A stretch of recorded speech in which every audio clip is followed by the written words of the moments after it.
नमस्कार किसान भाइयों।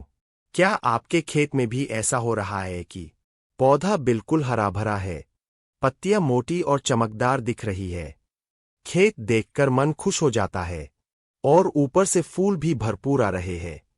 आप रोज खेत में जाते हैं, फूल देखकर मन में गणित लगाते हैं, इतने फूल है तो इस बार पैदावार दोगुनी होगी।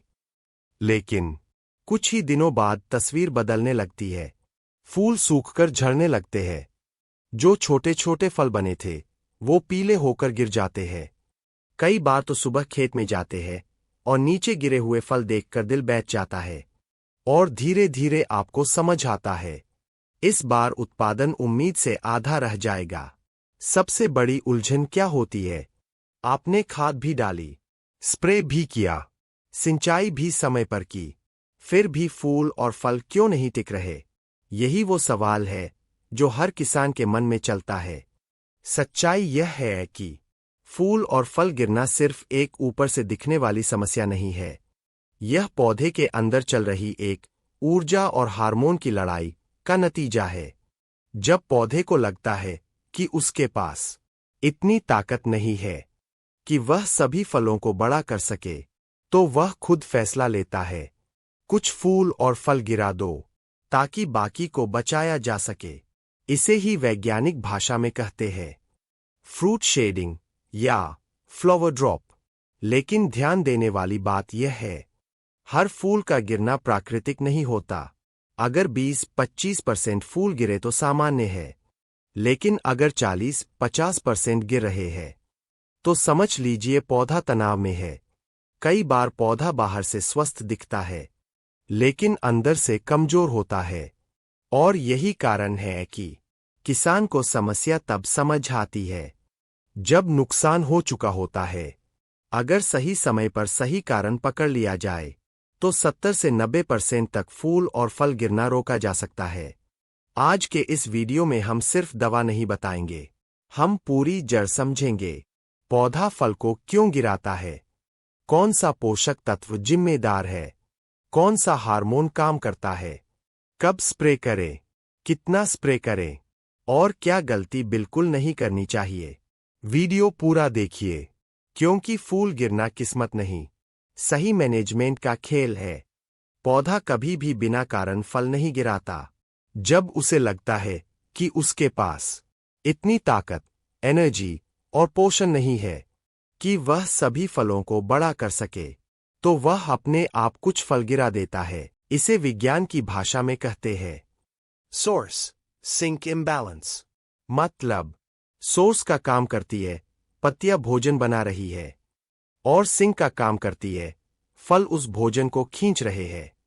अगर भोजन कम और फल ज्यादा है तो पौधा कमजोर फलों को गिरा देता है ताकि बाकी को बचा सके। यही असली कारण है। लेकिन अगर 30-40% से ज्यादा गिर रहा है तो समझिए पौधा तनाव में है और तुरंत सुधार की जरूरत है। पौधा भी एक जीवित प्राणी है। जैसे इंसान पर दबाव बढ़ता है तो वह थक जाता है, वैसे ही पौधा भी परिस्थितियों के दबाव में तनाव में आ जाता है। पौधा बोल नहीं सकता, लेकिन उसका तनाव उसके व्यवहार से दिखता है, जैसे फूल गिरना, फल झड़ना या बरवार रुक जाना। अब समझते हैं कि यह तनाव आखिर आता कब और क्यों है। जब मौसम अचानक बदलता है, जैसे तापमान बहुत ज्यादा बढ़ जाए, ठंडी हवा चलने लगे, तेज बारिश हो जाए या लगातार बादल छा जाए, तो इन सभी प्रक्रियाओं का संतुलन बिगड़ जाता है। सबसे पहले असर पड़ता है प्रकाश संश्लेषण पर। पत्तियां भोजन कम बनाने लगती है, जिससे पौधे की ऊर्जा घट जाती है। दूसरा असर पड़ता है परागन प्रक्रिया पर। बहुत ज्यादा गर्मी, ठंड या नमी के कारण फूलों का पराग, पोलन, कमजोर हो जाता है और सही तरीके से निषेचन नहीं हो पाता है, जिसके कारण फूल फल में बदल ही नहीं पाते। तीसरा और सबसे महत्वपूर्ण असर पड़ता है पौधों के हार्मोन संतुलन पर। यानी सरल शब्दों में कहें तो जब मौसम अचानक बदलता है तो पौधे की ऊर्जा कम हो जाती है, परागन कमजोर हो जाता है और हार्मोन का संतुलन बिगड़ जाता है। अगर पानी की कमी हो जाए तो जड़ें पर्याप्त नमी नहीं ले पाती, पत्तियां भोजन कम बनाती है। फल को ऊर्जा नहीं मिलती। अगर खेत में जलभराव हो जाए तो जड़ों को ऑक्सीजन नहीं मिलती, जड़ें सड़ने लगती है। दोनों हालत में पौधा तनाव में आ जाता है और सबसे पहले असर फूल और फल पर दिखता है। अगर मिट्टी में बोरॉन, कैल्शियम, पोटाश या मैग्नीशियम की कमी हो तो फल मजबूत नहीं बन पाते। फूल का परागन अधूरा रह जाता है। पौधा सोचता है, मैं इन सभी फलों को बड़ा नहीं कर पाऊंगा, और वह कुछ फलों को गिरा देता है।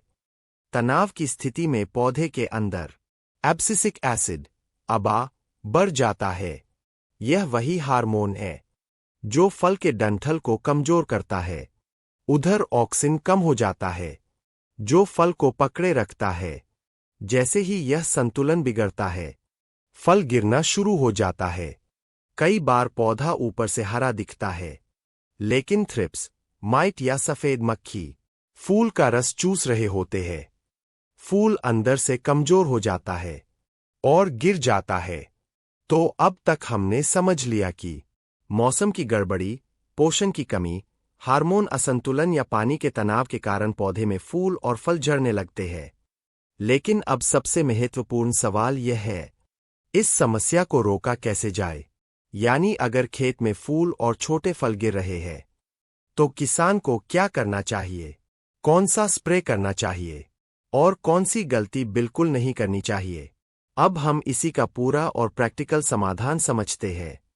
05234 का स्प्रे क्योंकि इसमें फास्फोरस की मात्रा ज्यादा होती है, जो पौधे में फूल बनने की प्रक्रिया को तेज करता है और पौधे को जरूरी ऊर्जा देता है। इसका स्प्रे आप 1 से 1.5 ग्राम प्रति लीटर पानी की मात्रा में घोल बनाकर करें। ध्यान रखें, इसका उपयोग फसल में फूल आने की अवस्था में करना सबसे ज्यादा फायदेमंद होता है। इससे फूल मजबूत बनते हैं, फल सेटिंग बेहतर होती है और फूल फल झड़ने की समस्या काफी हद तक कम हो जाती है। बोरॉन 20% का स्प्रे।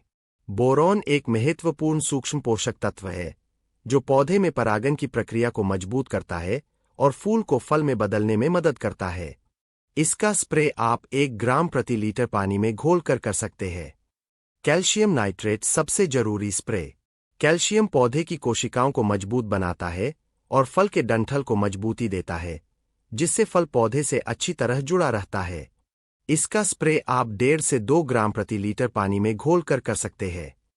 एक बहुत बड़ी गलती जो अक्सर किसान कर बैठते हैं वह है जल्दी परिणाम पाने की हड़बड़ी। कई बार किसान सोचते हैं कि अगर सभी 05234 और कैल्शियम आमतौर पर एक साथ मिक्स नहीं करना चाहिए, क्योंकि 05234 में फास्फोरस ज्यादा होता है और कैल्शियम के साथ मिलने पर अघुलनशील लवण बन सकता है। इससे स्प्रे का असर कम हो सकता है, नोजल भी चोक हो सकता है। इसलिए बेहतर तरीका, पहले 05234 का स्प्रे करें, 4-5 दिन बाद कैल्शियम नाइट्रेट और बोरॉन का स्प्रे करें। जब पौधे को फास्फोरस, बोरॉन और कैल्शियम जैसे जरूरी पोषक तत्व सही समय पर मिल जाते हैं तो फूल मजबूत बनते हैं और फल की पकड़ भी बेहतर हो जाती है। अगर अचानक मौसम बदल गया हो और इसके कारण फसल में फूल और छोटे फल गिरने लगे तो ऐसी स्थिति में पौधे को स्ट्रेस कंट्रोल देना बहुत जरूरी होता है। इसके लिए आप सीवीड एक्सट्रैक्ट या अमीनो एसिड का स्प्रे या ड्रिप के साथ दे सकते हैं। तो अब तक हमने देखा कि फूल फल गिरने से कैसे रोका जा सकता है। अब बात करते हैं कुछ ऐसी गलतियों की जो किसान अक्सर कर बैठते हैं और जिनकी वजह से फसल में फूल और फल गिरने की समस्या और बढ़ जाती है।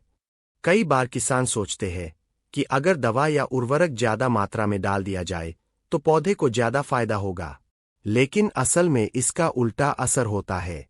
ज्यादा मात्रा में दवा डालने से पत्तियां जल सकती है, फूल कमजोर हो सकते हैं और कई बार पौधे पर टॉक्सिसिटी, जहर जैसा असर भी हो सकता है। इसलिए हमेशा लेबल पर लिखी हुई मात्रा के अनुसार ही स्प्रे करें। स्प्रे का गलत समय, दोपहर में तापमान बहुत ज्यादा होता है और पौधे के पत्तों के रंध्र, स्टमटा, काफी हद तक बंद हो जाते हैं। ऐसी स्थिति में स्प्रे करने से दवा ठीक से अवशोषित नहीं होती, घोल जल्दी सूख जाता है और कई बार पत्तियां जल भी सकती है।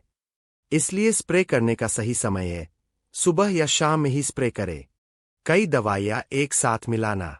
जल्दी काम खत्म करने के लिए कई किसान 2-3 फर्टिलाइजर और माइक्रोन्यूट्रिएंट एक साथ मिलाकर स्प्रे कर देते हैं। लेकिन यह बहुत बड़ी गलती हो सकती है, क्योंकि कई दवाइयाँ आपस में मिलकर रासायनिक प्रतिक्रिया कर लेती है। असर कम हो जाता है और स्प्रे मशीन का नोजल भी चोक हो सकता है। इसलिए हमेशा सही संयोजन की जानकारी होने पर ही दवाइयाँ मिलाएं, वरना अलग अलग स्प्रे करना ज्यादा सुरक्षित रहता है। केवल यूरिया पर निर्भर रहना। कई किसान पौधे की हर समस्या का समाधान यूरिया को ही मान लेते हैं। लेकिन पौधे को सिर्फ नाइट्रोजन ही नहीं, बल्कि फास्फोरस, पोटाश, कैल्शियम, बोरॉन और कई सूक्ष्म पोषक तत्वों की भी जरूरत होती है। अगर केवल यूरिया दिया जाएगा तो पौधा तो हरा रहेगा, लेकिन फूल और फल अच्छी तरह नहीं टिक पाएंगे। Direct hit.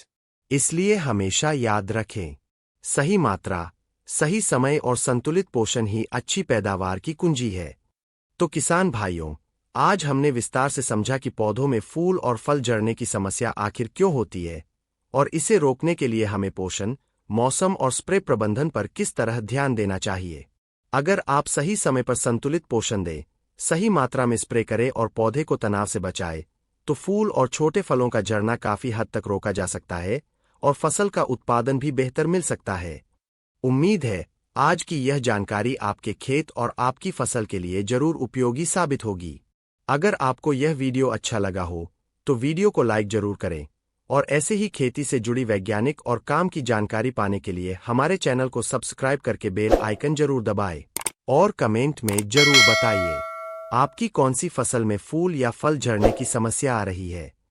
हो सकता है हमारा अगला वीडियो आपकी उसी समस्या के समाधान पर हो। धन्यवाद। जय जवान जय किसान।